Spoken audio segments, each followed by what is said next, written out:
우리를 구원하러 오신 예수님께서는 하나님의 나라를 전해 주셨습니다. 그래서 예수님께서 말씀도 전하시고 또 선지자들이 예언했던 대로 하나님 나라의 사역, 이제 병자들을 고치고 정말 많은 고통받는 사람들을 이제 치유하실 때 사람들이 많이 몰려와서 예수님의 많은 말씀도 듣고 또한 예수님의 치유도 받았습니다. 그래서 사람들이 예수님의 말씀을 들었는데 그 말씀을 듣고 또 말씀을 온전히 받아들이지는 또 않은 것 같습니다. 하루는 예수님께서 이 바닷가에 나아가서 해변에 앉으셨는데 사람들이 또 역시 예수님께로 모여왔습니다. 그래야 예수님께서 배를 타시고 이제 바다로 좀 나가신 다음에 해변에 앉은 사람들을 향하여 말씀을 하셨습니다. 그 말씀은 바로 본문에 있는 것처럼 어떤 사람이 씨를 뿌리러 나가서 이 씨를 뿌리는데 이 씨앗이 덜어는 길가에 떨어지기도 하였고, 그러니까 새들이 와서 먹어버렸고, 덜어는 이 흙이 얕은 돌밭에 떨어지니까 곧 싹이 나지만 해가 뜨니까 그 싹이 타서 말라 죽었고, 또 어떤 씨앗은 이 가시떨기, 가시덤불 위에 씨앗이 떨어졌더니 그 씨앗이 이제 자라지 못하고 결실하지 못하였는데, 더러 어떤 씨앗들, 또 많은 씨앗이 그렇기를 바라는데 옥토, 이 좋은 땅에 떨어져 가지고 씨앗이 심겨져서 100배, 60배, 30배의 결실을 하였다고 주님이 말씀하셨습니다. 어떻게 보면 이 이야기는 굉장히 중요한 이야기가 아니라 평범한 농사 이야기 같기도 합니다. 그런데 이 말씀은 예수님께서 말씀하신 이 씨 뿌리는 비유라고 하는 아주 중요한 말씀입니다. 아주 유명한 말씀입니다. 이것은 예수님의 말씀의 하나의 형식인 이 비유라고 하는 형식의 말씀인데, 예수님께서 농사를 교육하시기 위하여 이런 말씀을 하신 것이 아니고 하나님의 나라를 전해주시기 위하여 이 말씀을 하셨습니다. 예수님께서 사람들에게 이 씨 뿌리는 이야기를 하시자 사실 제자들이 처음에는 이것을 이해하지 못했던 것 같습니다. 아니, 왜 우리 선생님께서 이 중요하고 바쁘신 시간에 이 말씀을 하셨을까라고 이해하지 못했던 것 같습니다. 그래서 나중에 물어보았습니다. 선생님, 왜 그런 이야기를 하셨습니까? 그래서 예수님께서는 해설을 해 주셨습니다.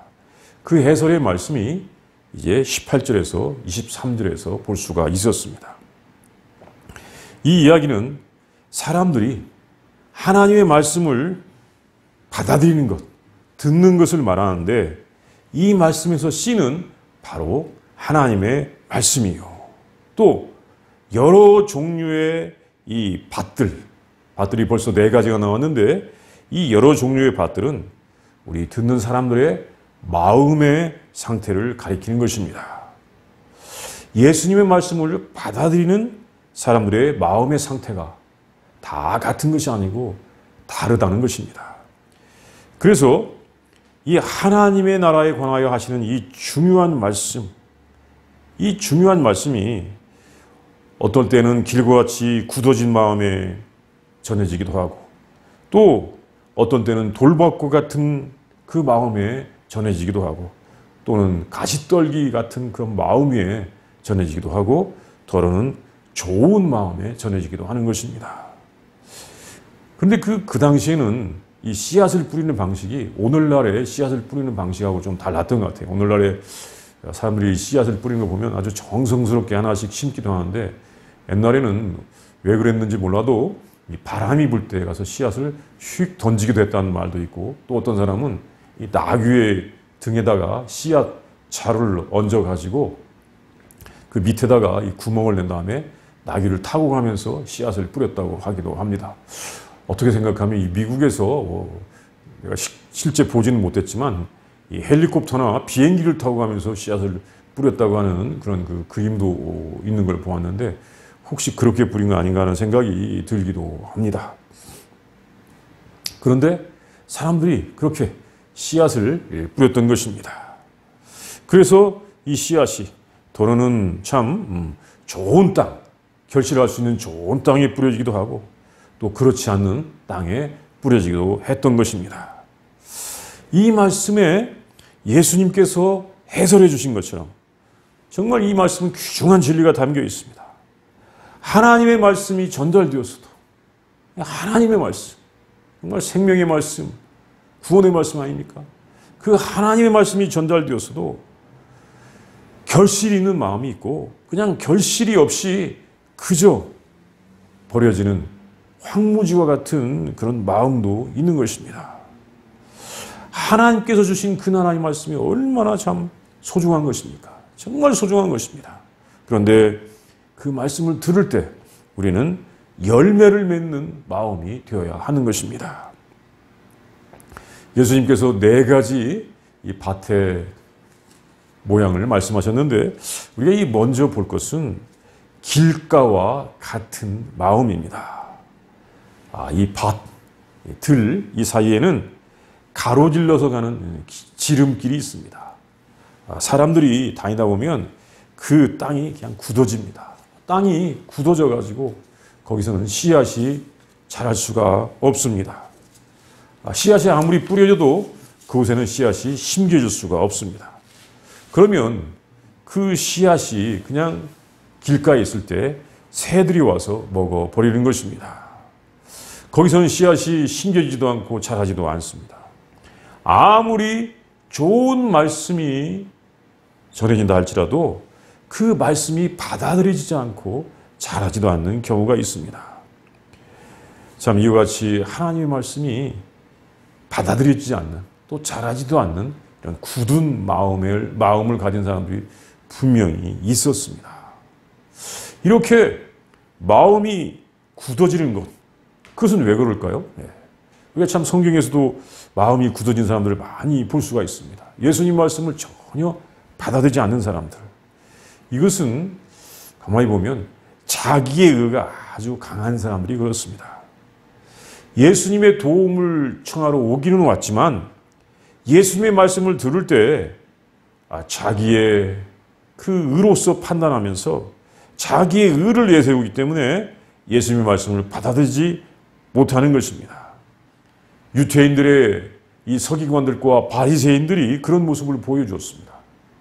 예수님을 바라보면서 예수님을 보면서 저 사람이 도대체 뭐 배운 게 있다고 우리를 가르칠까라고 하면서 자기의 의를 내세우고 자기의 교만 때문에 예수님 말씀을 받아들이지 못했던 것입니다.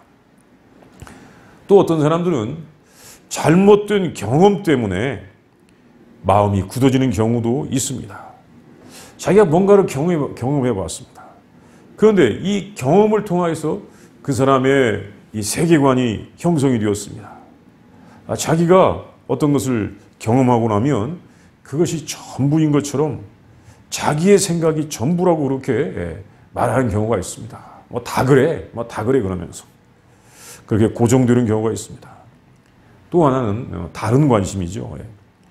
하나님께서 주시려고 하는 구원, 참된 구원인데 그 구원을 바라는 것이 아니라 자기의 세속적인 욕망, 자기의 이 원초적인 욕망을 주장하려고 하면 절대 우리 예수님 말씀을 받아들이지 않을 것입니다. 그 말씀에 대하여 딱 닫아버릴 것입니다. 이런 마음들, 정말 자기의 의를 내세운 경우, 또는 어떤 잘못된 경험을 가지고 선입견을 가진 경우, 또는 자기의 주장이 강한 경우, 다른 경우도 많이 있습니다. 이런 경우에는 말씀을 받아들이지 못합니다. 곧바로 악한 자가 와서 그 말씀을 빼앗아 버립니다. 도리어 이 사람들은 나중에 하나님 나라의 방해자가 될 수도 있습니다. 그런데 이런 마음들도 구원의 열매를 맺으려면 어떻게 해야 되겠습니까? 갈아서 부드럽게 만들어야 하는 것입니다. 참 그 굳어진 땅을 갈아서 부드럽게 만들듯이 굳어진 마음을 갈아서 부드럽게 만들어야 하는 것입니다. 호세아, 구약성경 호세아 10장 10절에 보면 하나님께서 이런 말씀하셨습니다. 너희가 자기를 위하여 공의를 심고 인애를 거두라. 너희 묵은 땅을 기경하라.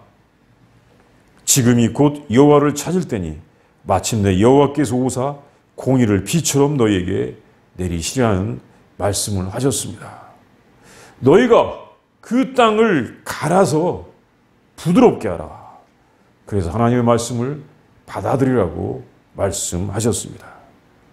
그런데 당시에 그 나라, 그 호세아 선지자가 예언했던 그 나라가 이제 북왕국 그 이스라엘이었는데, 그 나라가 그렇게 말씀을 받아들이지 못하였을 때 하나님께서 어떻게 하셨습니까?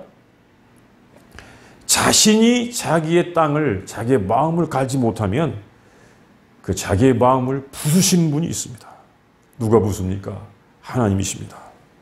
과거 이스라엘 백성들이 하나님을 거역할 때 그들을 쳐서 복종시켜서 새롭게 만드시던 분이 하나님이셨습니다. 하나님께서 그런 일을 하셨습니다. 사실 거기에는 아픔이 따랐습니다. 그것이 굳은 것을 부드럽게 하는 과정이었습니다. 그래서 하나님께서 택하신 자들에게는 열매를 맺게 하셨습니다. 에스겔 36장 34절에 보면 이런 말씀이 있습니다. 전에는 지나가는 자의 눈에 황폐하게 보이던 그 황폐한 땅이 장차 경작이 될지라. 경작되지 않는 땅, 황폐하던 땅도 하나님께서 갈아서 경작하게, 열매를 맺게 하실 수도 있는 것입니다. 이제 두 번째는 흙이 얇은 돌밭이 있는데 또 그런 마음이 있습니다. 이 마음은 하나님 나라에 관한 말씀을 처음에는 기쁨으로 받아들입니다. 그런데 뿌리가 없습니다. 이 돌밭이기 때문에, 흙이 얇기 때문에, 그리고 나머지는 돌밭이기 때문에 뿌리가 내리지 못합니다. 그래서 잠시 견디다가 이제 햇볕이 내리쬐을 때 이제 말라 죽습니다. 마치 그것처럼 잠시 믿음으로 살다가 하나님 말씀 때문에 환난이나 핍박이 오면 곧 넘어지는 사람들이 있습니다. 겉은 복음을 받아들일 수 있도록 부드럽지만 속은 아직 깨어지지 않는 굳은 마음을 가지고 있는 것입니다. 이런 경우도 볼 수가 있습니다. 하나님 나라의 복음을 처음에는 받아들였지만, 하나님 나라의 복음, 참 예수님을 믿는 복음을 처음에는 받아들였지만 환난과 어려움 때문에 신앙생활을 끝까지 못해가는 경우가 있습니다. 요즘은 이 환난이나 핍박이 상당히 그 먼 이야기가 된 것 같아요. 요즘은 우리가 살고 있는 이 환경에서는 환난이나 핍박을 많이 경험할 수가 없기 때문에 그것이 먼 이야기가 되었지만 전에는 그게 많았지 않습니까? 또 지금도 저쪽 전제주의 사회에서는 그런 환난이나 핍박을 겪고 고통을 받는 우리의 성도들이 많이 있다고 하는 소식들을 듣습니다. 그래서 이런 환난이나 핍박이 올 때 넘어지는 사람도 있습니다. 환난이나 핍박 때문에 믿음이 견디지 못하는 것은 믿음이 뿌리를 박지 못했기 때문입니다. 우리의 믿음은, 우리의 신앙은 우리의 마음에 뿌리를 박아야 하는 것입니다. 좋은 말씀을 들을 때 기뻐하는 것으로 끝나는 것이 아니라 그 말씀이 뿌리를 박고 내 마음속에서 잘 자라야 하는 것입니다. 그래서 구약성경에서는 말씀을 마음에 새긴다. 그 말씀을 내 마음에 새기고 라고 하셨습니다. 이렇게 말씀을 마음에 새겨야 하는 것입니다. 생명은 사실 또 환경을 극복하는 힘이 있습니다. 도리어 환난과 핍박이 우리의 믿음을 성장시켜주는 그런 기회가 되기도 하는 것입니다. 뿌리만 내린다면 환난과 핍박이 올 때 도리어 믿음은 성장하게 되는 것입니다. 복음은 핍박을 받으면서 잘 자라오기도 하였고 또 진리를 세상에 전파하였습니다. 우리 복음의 역사를 보면 이 로마에서 우리의 복음을, 우리 기독교를 박해하니까 도리어 성도가 증가되어 갔다고 하는 그런 역사도 있었습니다. 살아있는 믿음은 핍박과 환난을 거꾸로 이용해서 많은 열매를 맺게도 되는 것입니다. 성도에게 환난과 핍박은 식물에 있어서 햇볕과 같이 성장의 필수적인 요소가 될 수도 있습니다. 사실 요한계시록을 보면 죄 많던 성도들이, 죄 많던 교인들이 나중에 진정한 성도, 그리스도의 신부가 되는 과정에 거기에 인으로서 또는 나팔로서 대접으로서 그렇게 상징되는 환난과 핍박이 있기도 하는 것입니다. 그럴 때 이 성도들은 나중에 깨끗한 옷을 입은 그리스도의 신부들, 우리 하나님의 백성들이 되어 갔던 것입니다. 진정한 믿음을 가진 사람에게 어려움과 핍박, 환난이 정말로 우리의 성장의 필수적인 요소가 될 수도 있습니다. 뿌리가 있다면, 뿌리를 내린다면 환난을 통하여 우리의 신앙이 바로 되어 가기도 합니다. 우리들은 환난과 핍박이 올 때 자기의 신앙을 입증해야 하는 것입니다. 그래서 시편 119편 71절에는 아주 유명한 말씀이 있습니다. 고난을 당한 것이 내게 유익이라. 이로 말미암아 내가 주의 율례들을 배우게 되었나이다. 정말 고난을 통하여서도 하나님의 뜻을 알고 더욱더 신앙이 성숙한 사람이 분명히 있습니다. 시편의 저자도 그랬고 또 유명한 고난을 당하고 나중에 하나님을 내 눈으로 보였습니다라고 고백했던 우리 믿음의 선조도 분명히 있습니다. 뜨거운 햇볕이 식물들 잘 자라게 하듯이 정말 우리가 이 신앙의 뿌리를 내린다면 우리는 어떤 환난과 핍박이 온다 할지라도 믿음으로 굳건하게 서서 많은 열매를 맺을 수도 있게 될 것입니다. 그 다음은 이제 가시떨기, 가시덤불과 같은 마음이 있습니다. 가시덤불이 있는 땅은 흙이 깊고 좋은 땅입니다, 사실은. 그런데 거기에 이 가시떨기, 가시나무가 잡초가 함께 자라고 있습니다. 그런데 이 가시떨기, 가시나무 잡초들이 더 잘 자라죠. 예.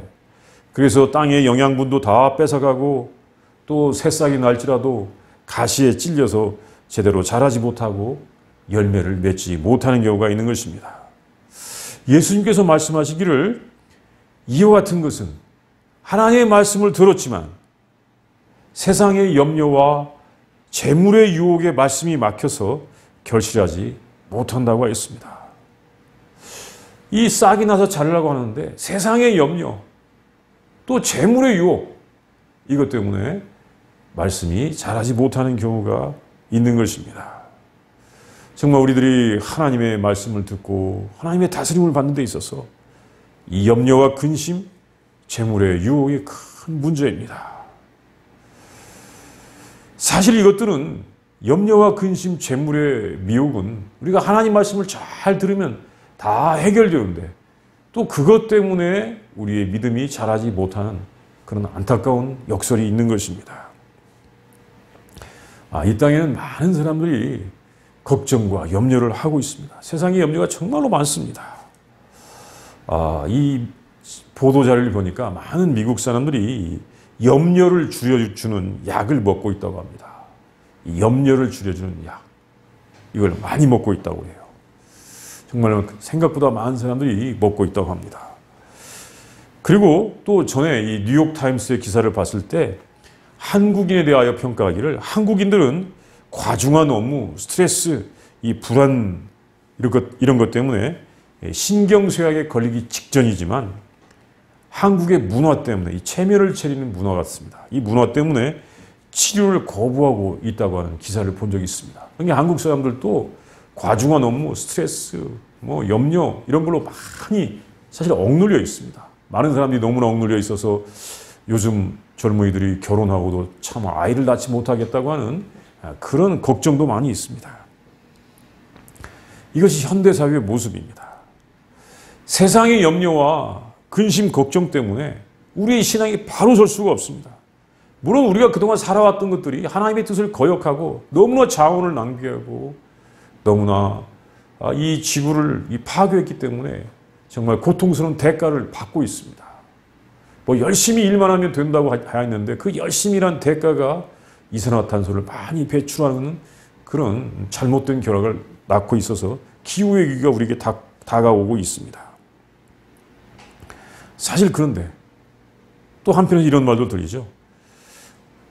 우리들이 걱정하는 대부분의 것이 별로 필요 없는 걱정을 많이 하고 있다고 하는 말도 있습니다. 사람들이 너무 걱정을 많이 하고 있다. 사실 우리의 믿음은 우리가 예수님을 잘 믿으면 걱정, 근심 별로 할 것도 없습니다. 불안과 염려를 다 극복할 수 있게 해줍니다. 그런데 걱정과 근심과 염려 때문에 우리의 믿음이 잘 자라지 못하고 있는 것입니다. 우리가 처음부터 믿음대로 잘 살아왔다면 지구가 이렇게 파괴되지도 않았을 것이고 정말 이런 기후이변, 환경체도 많지 않았을 것입니다.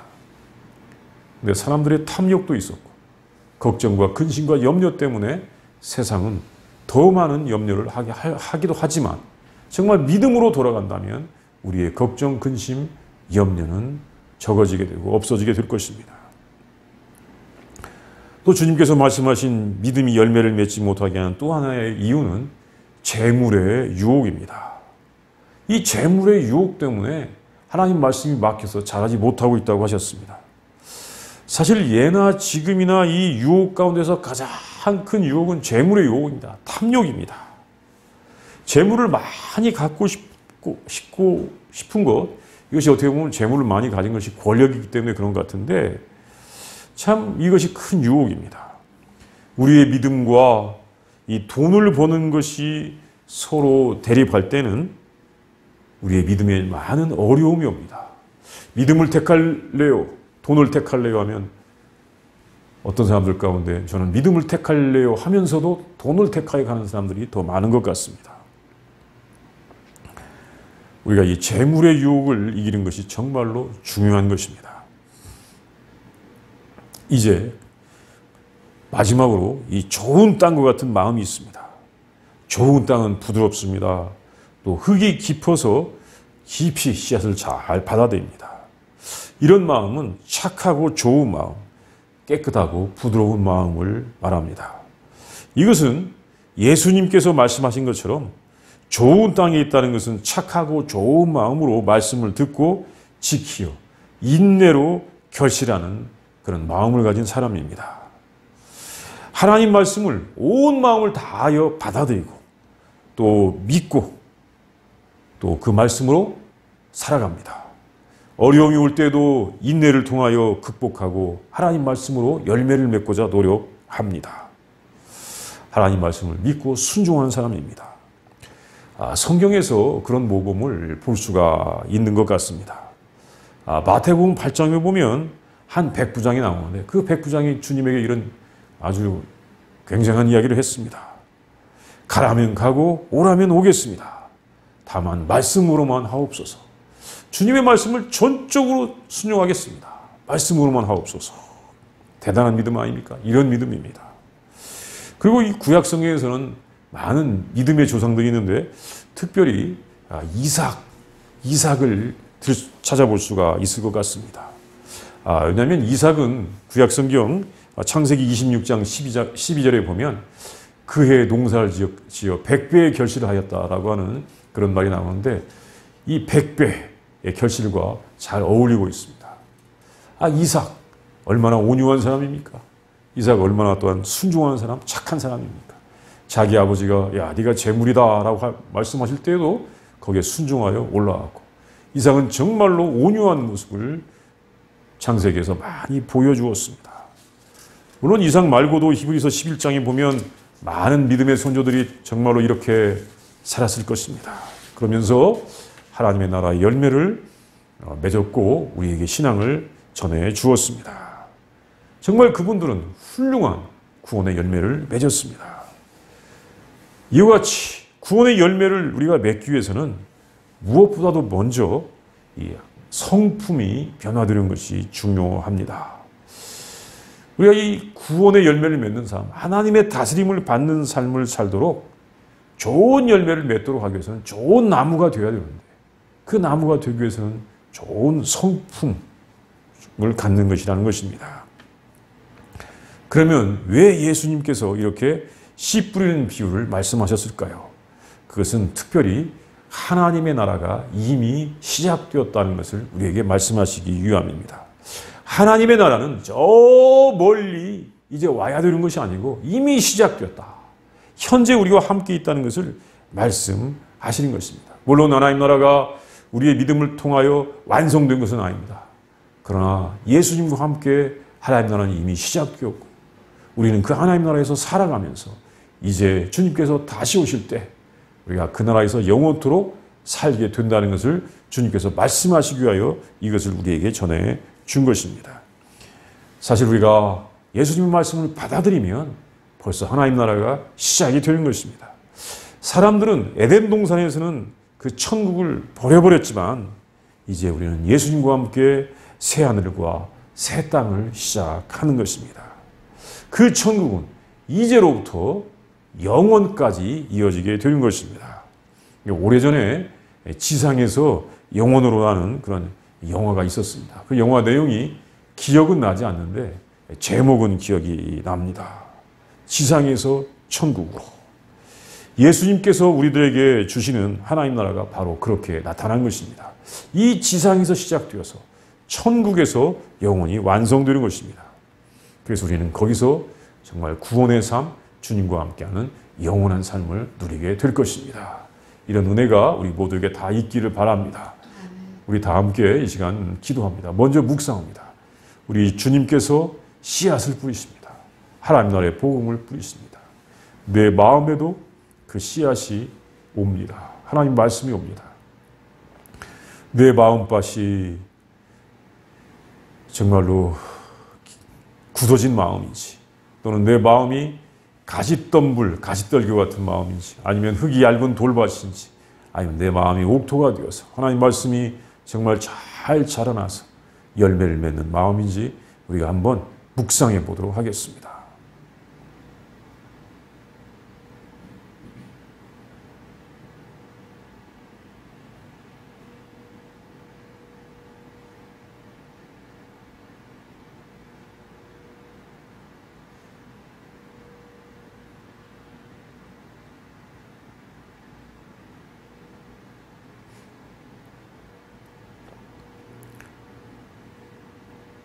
사랑의 하나님, 은혜의 하나님, 말씀을 주시고 또 하나님의 말씀 예수님을 통하여 참된 하나님 말씀 우리에게 주시니 감사합니다. 하나님, 예수님께서 우리에게 말씀을 주실 때 우리가 예수님의 말씀을 대할 때 주님 그 말씀이 우리의 마음 가운데서 잘 받아들여지게 하여 주시옵시고 우리의 믿음으로 잘 받아들여져서 새겨지게 하시고 100배의 결실이 있게 하여 주시옵소서. 하나님 100배의 열매를 맺는 귀한 그런 성품을 가진 믿음의 나무들이 다 되게 하여 주시었기를 간절히 원합니다. 성령의 열매, 우리 주님께서 원하시는 귀한 열매를 맺을 수 있게 하여 주시옵소서. 여기서 시작된 하나님의 나라가 주님, 우리 주님과 함께 주님의 다시 오심과 함께 완성되는 것을 우리가 늘 보고 하나님께 감사하게 하여 주시옵소서. 예수님의 이름으로 기도합니다. 아멘.